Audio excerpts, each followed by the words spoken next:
7:30 a.m. and in a very wet and desolate looking OB caravan, we found Corby Radio's very own breakfast show presenter, Dave Irvin, making an excellent job of raising the spirits of his listeners on this dismal and drizzly morning. It's Corby Radio 106.6 FM, live at the Corby Pole Fair 2002. If you're sitting at home, get yourself down here. It may be wet, it may be miserable looking. It's going to be a fantastic day. Lots and lots going on. We are, in fact, Corby Radio right outside the Village Inn. We're in the front car park. So if you do have any requests or dedications, you have got to make your way down to us. We're not going to use the telephone lines today. We want to meet you in person. So please, make your way down to the Village Inn and come and see us. And who could refuse an offer like that? Chuck decided to be the first guest on Corby Radio's breakfast show at the 2002 Pole Fair. It's Sailor and Girls. Well, I'm joined in the studio by Chuck from NTV. I am. Thank you very much indeed, Dave. And we are being filmed at the moment by the cameraman, Andy, for Northants TV. It's rather good, isn't it? It's fantastic. Multimedia, this is. Interactive. Oh, most certainly. So, Dave, Corby Radio at the Pole Fair. How's it going? So far, wet. This is the best thing we can tell you. Quite a crowd were there for the charter reading this morning. They've dispersed a little bit looking for shelter, but it's going to be a busy day. A lot of things going on. We've got the bungee jump happening in front of us later on today. Are you going to do that? Probably not. A bit of scared of heights, and I'm wearing glasses, and that means that I can't do anything strenuous at all, anything like that. But how's it going for Corby Radio? Absolutely superb. Best ever broadcast. More listeners than we've ever had. More advertisers. More money coming in, obviously going to charity. So, yeah, very, very successful. A wider audience as well. That's what the Pole Fair is generally all about. It's a big day for charities. Oh, it's a big day for charities. All the money that they raise here today, once they've taken off, obviously, the expenses that they have, everything will go to local charities, yeah. A lot of money. Excellent. So, hopefully for a few more people coming through the tolls later on today. Did you pay your pound? Yeah, we did. Yeah, Andy paid it coming in. Well, yeah. That's good. Andy, the cameraman, well done. Pay your pound. That's good, yeah. Anyway, it is a radio show. I think you better play some music, Dave. Well, it'd be a good idea. Actually, if I just hit this button, we shall get some music. There you go. Outside, the drizzle continued as we met one of the organisers of the Pole Fair, Terry Headland. But are they expecting a lot of visitors despite the weather? We certainly are. It's as you can see, the weather's not great. It's damp. The wind's a bit cool. Most people are drifted away a bit now. People are going to get breakfast and organise ourselves because it really starts at 10 o'clock now with all the events and things starting on. And we've been told the sun will come out later on, so we're hoping. The pub's definitely benefiting from the weather. The Village Inn is packed with revellers enjoying a full English breakfast or simply keeping out of the rain. It's 8 o'clock, I'm waiting for my breakfast, but whilst I'm in my second pub of the day, 8 o'clock in the morning, ladies and gentlemen, I'm joined by Gavin Mills of Eclipse Performing Arts. Gavin, it's 8 o'clock in the morning, we're drinking lager. Indeed. Why are you here? Because it's not often you get to go to a pub this early. And when you do, I think you've got to seize it with both hands. Sorry, both hands. Your acting skills coming to the fore there. Absolutely. Talking of acting, Eclipse Performing Arts are always doing something in the Corby area. What's happening next? We've got a show, When Children Rule the Stage, which is going on at the Willows Complex on the 24th to the 25th of May. Tickets are £5. It's a show with 16 and under people that are 16 years and under, and it's just about them showing their talents on stage, basically. It's a cracking show, full of musical numbers and speeches about their time at Eclipse. It's an absolute belter, Chuck. It really is. The biggest spectacle of the year is Copacabana, which will be happening in September. Yes, indeed, yes. The end of September. It's the biggest show that Eclipse have put on. It's costed a lot of money, but it's going to be absolutely fantastic. The show in June is a cabaret show, and we're taking it to the people. We're going out, and we're going to a few venues around Corby, and we're going to say to people, well, come and see us. If you can't come see us at the theatre, then we'll take it to you, and we will shove theatre to you. And talking of local societies, next we visited the church, where we found an exhibition of Corby's history, in particular the history of Pole Fairs, organised by the Corby Historical Society. But who are these splendidly dressed ladies? Mary Tudor, Queen Elizabeth I, Liz 1, and Mary Queen of Scotland. Mary, the Queen of Scotland, mother of James I of England, James VI of Scotland.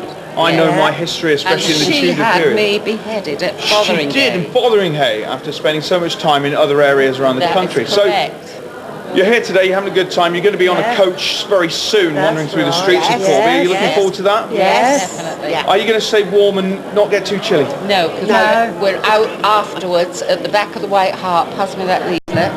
At the back of the White Hart in Corby, and we are collecting for SAFA, Right. which is one of the Queen's chosen Jubilee charity this year. And we're collecting for them. We hope to get as much money as possible. And that helps ex-servicemen. Ex-servicemen and women and dependents. The Pole Fair, of course, has a history almost as long as Corby Village itself, although the first documented Pole Fair was as recent as 1862. In those days, all of the dwellers of the village were carried on chairs and poles to be imprisoned in the stocks.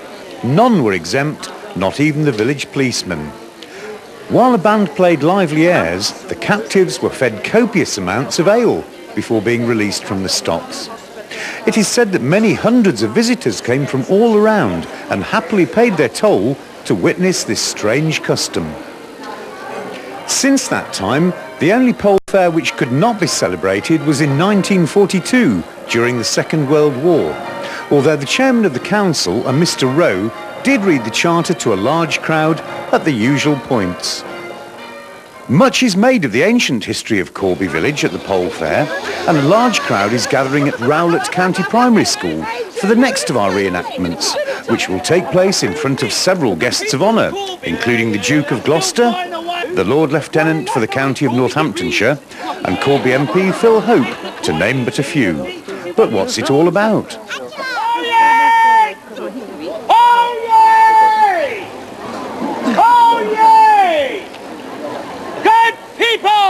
From the domain of Corby, we are proud to present before His Royal Personage the reenactment of the granting of the Charter to Corby that is celebrated this day in Pole Fair.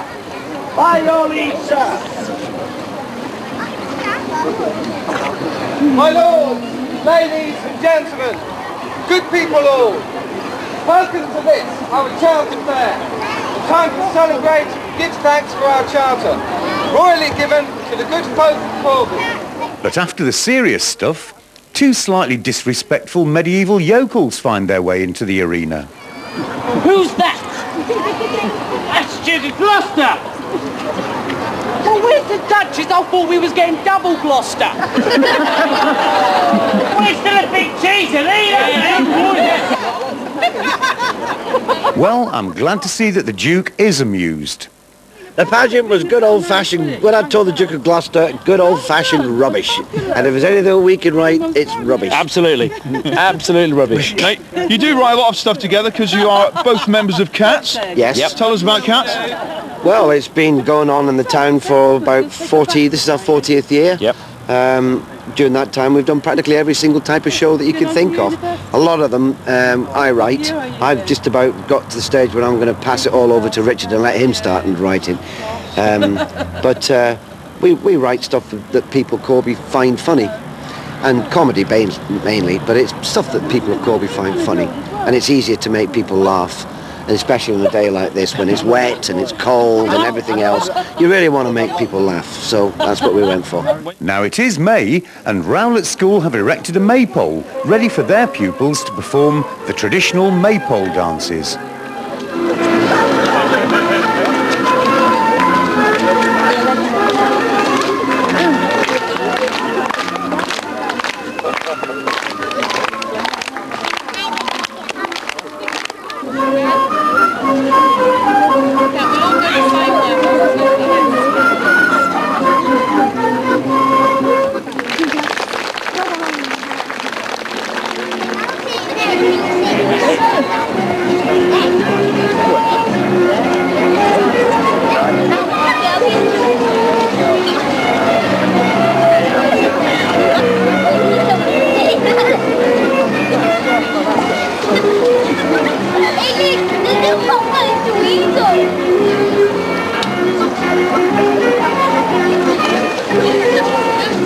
children in the school took part, starting from our youngest who are 4 up to our oldest who are 11, and we even had a mother dance because we were a charge short at the end. Have you enjoyed it, and have the children Yes, enjoyed it? it's gone well. It's a shame about the weather, but I think they've thoroughly enjoyed the day, yes.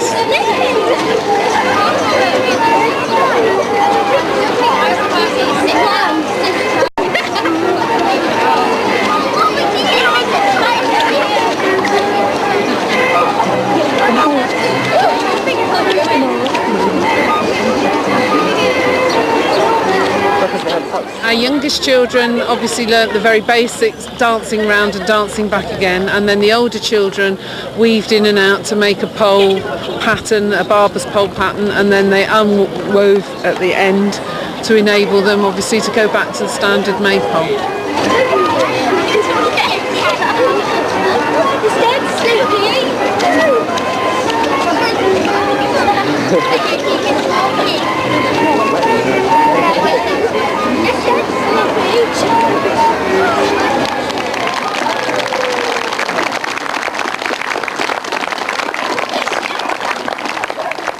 And to follow that, a tale of woe from a fair young maiden.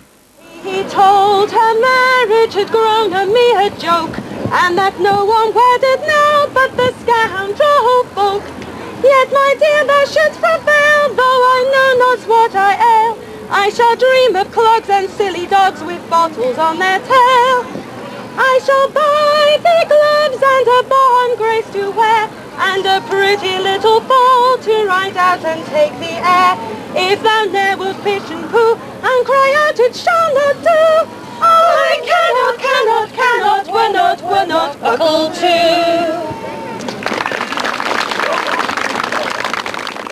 There are various theories as to how Corby came to be granted its charter, and our next act in the pageant tells one of the more fanciful tales. It is said that the Queen became lost in Rockingham Forest whilst on a visit to Sir Christopher Hatton, her Lord Chancellor, at Kirby Hall. The wheels of her carriage became stuck in the mud when, to the rescue, came local villagers. Hang on. How did you know it was the Queen of England? Of course I knew it was the Queen. She was all posh and swanky looking, wasn't she? Oh, carry on. What's going on then? Yeah. So they're all in the forest, and she goes, "Good yeoman, whatever am I going to do?" And I said, "Don't worry, Mum, I'll help you. So I got my lads, because she was stuck, she was. And I went right along, and she goes, "Where are you from then?" She did. She said, "Where are you from?" Yeah, what'd you say then? Well, I said, "Don't worry, Mum, I'll lead you to a place of safety, I will." Let's get this straight here, right? It was lovely. It brought tear to my eye. Right. The Queen of England is stuck in a forest in the mud, right? And she says to you, right, lead me to a place of safety. She says, lead me to a place of safety. And you brought her to Corby, right? Are you a complete Judah nutter or what? Oh, boy, it'd be lovely. But it doesn't matter anyway, right? She was over there, and I got Sir Ralph and put it round the carriage and pulled her free. And whether that story be truth or legend, it is a fact that the next entertainer is one of Queen Elizabeth I's court jesters.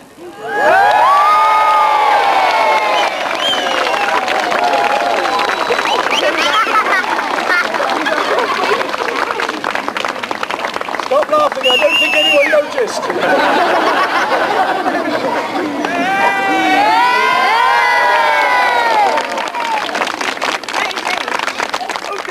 And as if juggling 5 balls isn't enough, now let's try it with fire.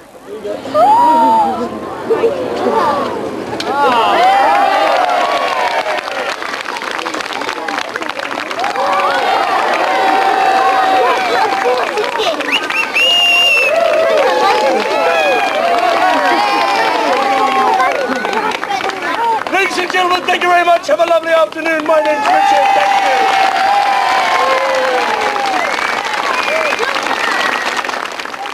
Next, we were honoured by the presence of Her Gracious Majesty Queen Elizabeth I herself in a reenactment of the granting of the Charter. We thank you, good people all. Good people of Corby, we give thanks. Now, Sir Christopher. Good men and tenants of the ancient village of Corby, Her Most Gracious Majesty remembers the help and succour you gave to her in Rockingham Forest and is thankful.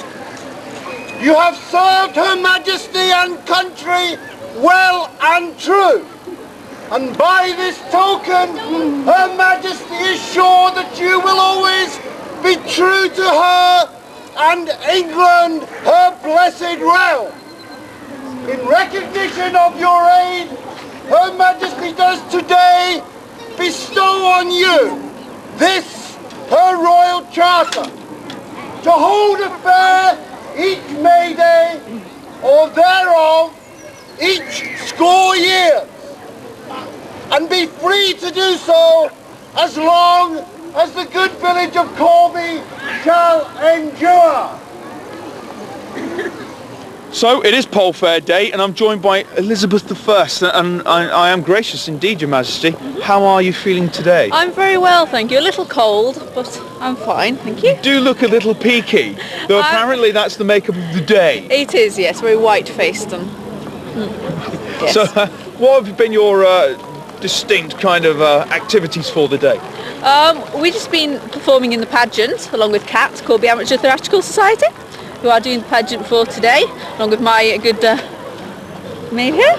And then this afternoon we're in a procession through the village down to the Charter Field. Excellent. Are you having a good day?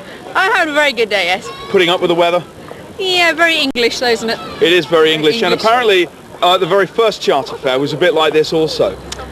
I wouldn't know. I was there. There we go. No, I've read up on it already. So, We thank you for this gracious gift. Long may you and your successors reign. God bless England, and God save the Queen. God save the Queen!